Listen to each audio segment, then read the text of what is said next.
After the devastating First World War, 42 countries came together and created the League of Nations, an international organization dedicated to peace and prosperity on a global scale.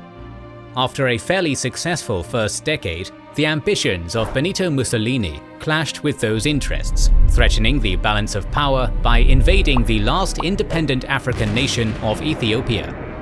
This was the first of many cases where the major powers appeased a dictator by sacrificing a minor nation in order to keep the peace.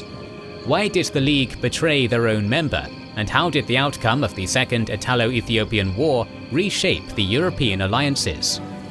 There are many ways this scenario could have developed, and now you can get in and change history for yourself with our sponsor Hearts of Iron 4 and their new DLC, By Blood Alone. It adds new gameplay paths for Italy and Ethiopia to focus on their involvement in the conflict we're describing in this video. As Italy, you can play out Mussolini's historic path, replace him from a pool of new options, switch to restoring the monarchy, or stage a communist revolution. Or as Ethiopia, organize a defense and defeat Italy on the battlefield, or use new government in exile options to scheme a comeback even if the historic path of defeat comes about to begin with. And it comes with other stuff for the game in general.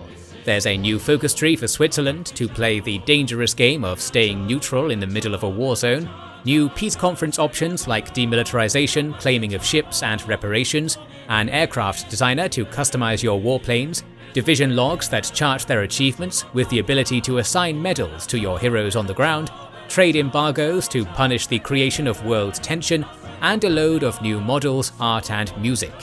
You can get the DLC right now via the link in the description and pinned comment, and watch this video too to see what you'll be working with. As World War I came to a close, the majority of the world was left shell-shocked and exhausted, and none wanted to wage a war on such a scale ever again.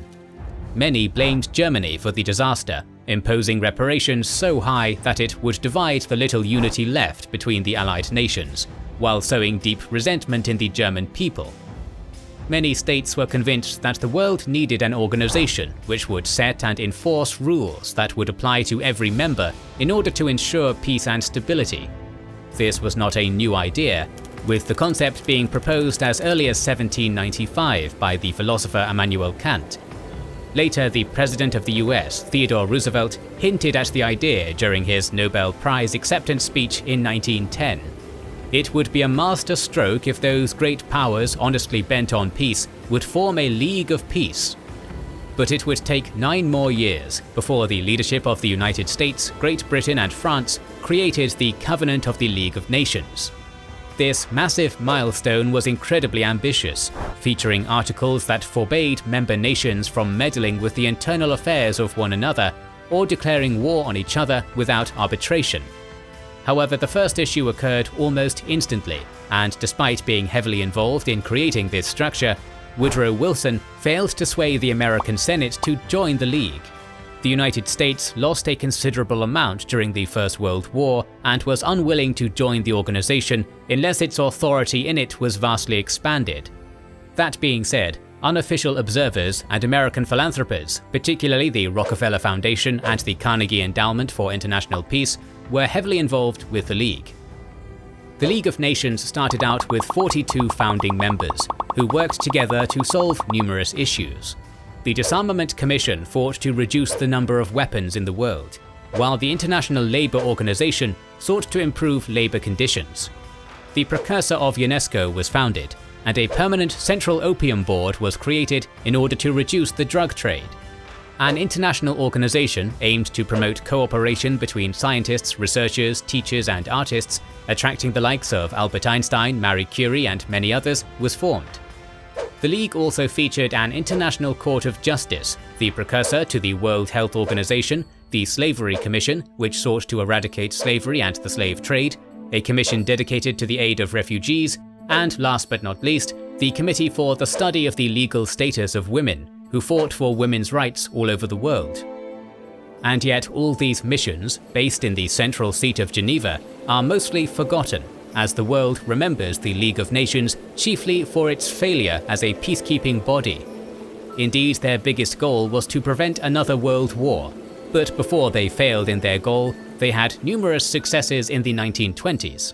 The League persuaded Yugoslavia to withdraw from Albania, solved the Åland crisis between Finland and Sweden, intervened in the Upper Silesia dispute between Poland and Germany, resolved a dispute between Iraq and Turkey over Mosul, and most of all, prevented another Balkan War after Greece invaded Bulgaria in 1925. Each of these actions was carefully examined by international committees, and in the end, a resolution was issued and peace restored. In the same period, the League successfully ran Danzig and Saar, stabilized the currencies of Austria and Hungary, preventing their bankruptcies, and helped in the return of 400,000 prisoners of war to their home countries. They saved thousands with humanitarian aid against malaria and yellow fever, and were instrumental in limiting child labor in multiple countries. There were also minor and significant failures on the world stage during this decade. Poland ignored the League as it expanded against Lithuania, Belarus and Ukraine, supported by Britain and France. It failed in stopping the genocides conducted by the Greeks and Turks against each other in Anatolia and the Balkans. Meanwhile, Lithuania seized Memel in 1923, France didn't even consult the League as they took over the Ruhr Valley in the same year, alongside Belgium, and Italy invaded the Greek island of Corfu again in 1923. The track record was mixed, but overall, Geneva was becoming a beacon of hope, humanitarian effort and diplomacy. During the same period, a new movement rose to new heights under the dictatorship of Benito Mussolini. World War I had a devastating effect on the socio-economic state of Italy, which felt betrayed as they didn't receive the lands on the Adriatic coastline they were promised, performed very poorly in the war, and were left in financial ruin. This led to the rise of socialism, and threatened by this, many within the elite decided to give more power to the Fascist Party instead. Benito Mussolini was its leader, but had little control over the brown shirts or the execution of his ambitious reforms. With the majority of his reforms failing to industrialize the outdated country and the Great Depression only exacerbating the situation, the regime needed a victory to prevent its demise. A plan was hatched to simultaneously invade France and Yugoslavia in 1932, but the information leaked after French intelligence broke the military codes, which forced the Italians to abandon it. The following year was a momentous one, which would change the course of European politics forever, as Adolf Hitler was appointed as Germany's Chancellor, again by the elite, worried about the rise of various Marxist parties. Mussolini was firmly against Hitler's Germany, as it threatened Austria, so he proposed an alternative take on the League of Nations, the Four-Power Act. Mussolini wanted to bypass the smaller nations and create a bloc of major powers who could stand against international threats and ensure peace. This was initially met with ridicule, but Britain, in particular, considered it after Germany's withdrawal from the League of Nations that same year. Either way, Mussolini still needed a victory, so he turned south, hoping to turn Italy into an empire by avenging one of its most humiliating defeats suffered in 1896 at the Battle of Adwa, where a failed invasion cost Italy over 15,000 troops at the hands of what they regarded as the inferior African nation of Ethiopia. On December 5, 1934, a skirmish between the border guards caused what is now known as the Abyssinia crisis, a flimsy casus belli for Mussolini to launch his invasion. The Ethiopian Emperor Haile Selassie appealed to the League of Nations, but the British and French ambassadors who were sent to Rome to discuss terms with Mussolini treated Ethiopia as nothing more than a bargaining chip. At the time, both nations were afraid of what Hitler could do, and they didn't want to risk pushing Mussolini to his camp. Almost a year of failed negotiations ensued, as Italy stalled for time, resulting in little more than the League exonerating both sides on the grounds that they both believed that the disputed land was their own. Shortly after, on the 3rd of October 1935, Italy invaded without a declaration of war. Neighbouring Eritrea, which had become the most industrialized region in sub-Saharan Africa, was used as a base, from which the attack was launched, outfitted with railways, roads, airports, harbours, munition depots, and 17 warehouses fully stocked with chemical weapons. 650,000 troops, supported by 2,000 artillery pieces, hundreds of tanks and aircraft, prepared to enter the lands of Ethiopia with orders to specifically target civilians for mass casualties. The Ethiopian emperor mobilized a poorly equipped and trained army of 500,000 with no armored or aerial support. He declared that any man able to carry a spear should head to the capital and be outfitted to defend his country. The League of Nations now denounced Italy and initiated a series of economic sanctions against the kingdom. This was a measure not attempted since Napoleon's continental system, and would test the resolve and efficiency of the organization. But what were these measures, and how did they affect the war? The first proposal was to impose a ban on the arms trade, both to Italy and Ethiopia. Proposal 2 asked all member states to deny private and state loans to Italy, while the third proposal prohibited the importation of all goods from Italy with the exception of gold and silver. And the fourth one banned the exportation of various goods, such as foodstuff, livestock, machinery, and raw materials to Italy. All of these proposals were accepted, but the most important measure, titled Proposal 4A, which added coal, oil, pork, iron and steel to the embargoed exports, was delayed and then denied. Additionally, no one even entertained the idea of Britain or France blocking access to the Suez, which would directly block the thousands of troops pouring into Ethiopia. In the end, the only meaningful effect these economic measures had was to incite an unprecedented amount of support for the regime amongst the Italian populace. Mussolini even led a campaign where he collected the wedding rings of married women as donations for the war, one that even Queen Helena gladly joined. Another measure the League could have taken was to aid Ethiopia, something which occurred in the previous war, where France, and in particular Russia, who wanted to safeguard the African country because of its Orthodox Christianity, sold thousands of firearms at low prices. Surprisingly, the only nation to give any kind of aid to Ethiopia in this war was Hitler's Germany, but it was minimal.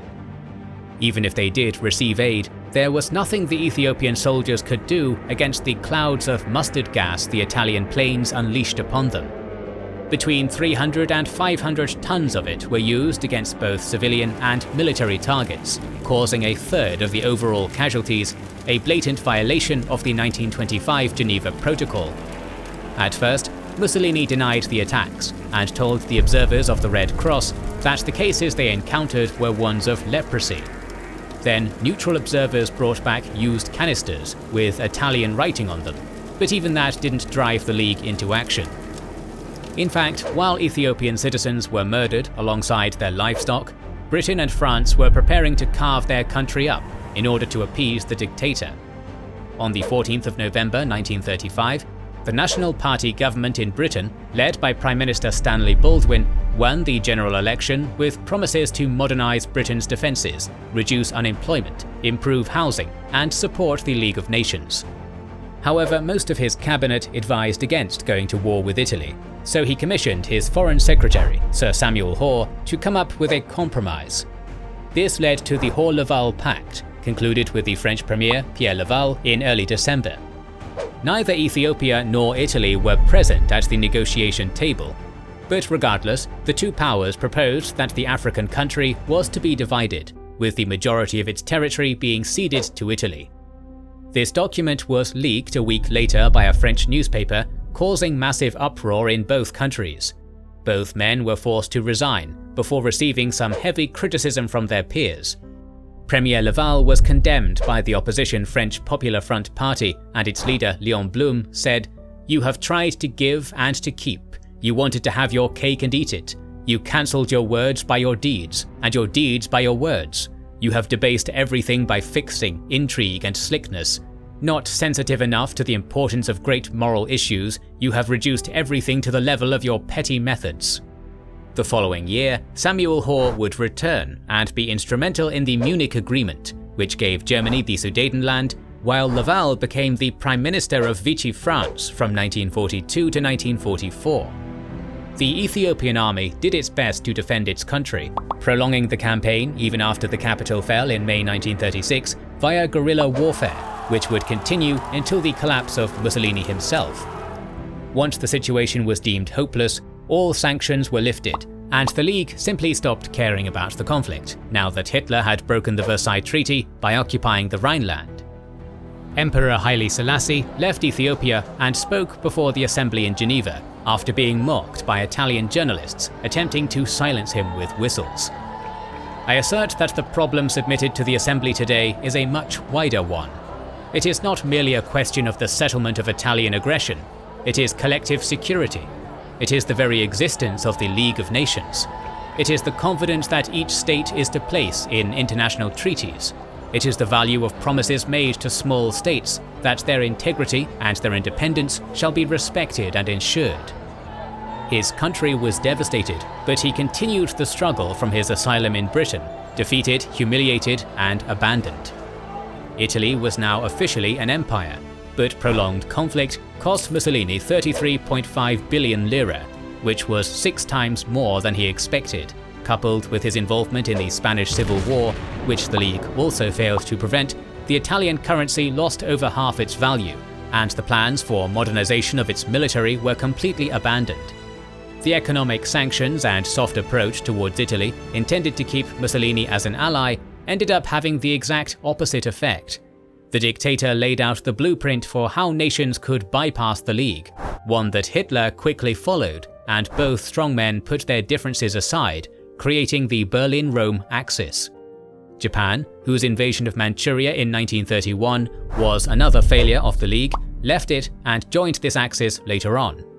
For all of the great humanitarian work the League has done across the globe, its peacekeeping role was little more than a sham, and now the whole world knew it. Worse still, Britain and France proved that they were using the organization as extensions of their own governments to pursue their own interests, which meant that the appeasement policy which the League followed was also their national policy, one which Germany would exploit to an immense degree in the following years. After it failed as a peacekeeping body, the League turned its attention to humanitarian efforts.